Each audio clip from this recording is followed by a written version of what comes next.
Exciting news for Beatles fans, new films about the Beatles. Directed by Hollywood director Sam Mendes.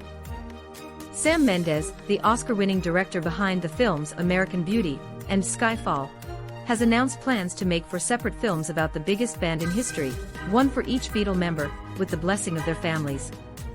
According to Mendes' producing partner Pippa Harris, the films together will apparently tell a single story about the most celebrated band of all time. When director Sam Mendes announced plans to make 4 separate films about the biggest band in rock music history, many questions were raised. Why Sam Mendes? When Peter Jackson has already spent years tinkering with hours of grainy old Beatles footage and distorted audio recorded in flower pots to bring us his staggering documentary, Get Back. Mendes will supposedly cover different perspectives of each member of the Beatles. With John, Mendes will have his work cut out finding a new angle on one of the most famous musicians of all time. In order to do so, he'll have to dig beyond the hagiographies to bring nuance to a difficult character, who could often be caustic and cruel. By his own admission, he was both verbally and physically abusive to his first wife, Cynthia, and also had a strained relationship with their son, Julian.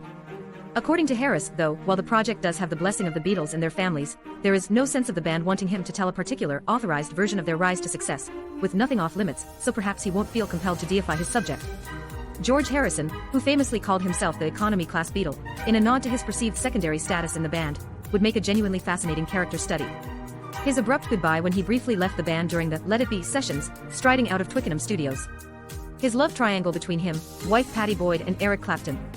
The shocking incident when he was stabbed 40 times by an intruder and nearly died. Of all the Beatles, Paul McCartney, solid and straightforward, who would probably best suit the traditional rock biopic format, the humble origins, the early tragedy of his mother's death, the precocious genius. Co-founder of the Beatles and one of the most versatile musicians in the band. Alongside Lennon, he formed one of the greatest songwriting partnerships in music history. McCartney's melodic bass lines, impressive vocal range, and ability to write catchy tunes contributed significantly to the Beatles' success. He continued his successful music career after the band's breakup, both as a solo artist and with his band Wings. Last but not least, of course, we have Ringo Starr. Always the butt of Beatles jokes, he deserves to finally have the last laugh.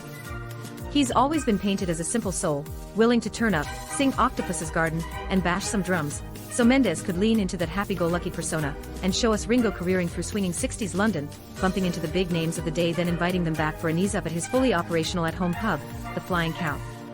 All this, of course, should be narrated by Ringo himself, in the same warm, strangely ASMR-worthy tones he put to good use in his Thomas and Amp Friends voiceovers. Thanks for watching. Don't forget to like and subscribe. See you next time.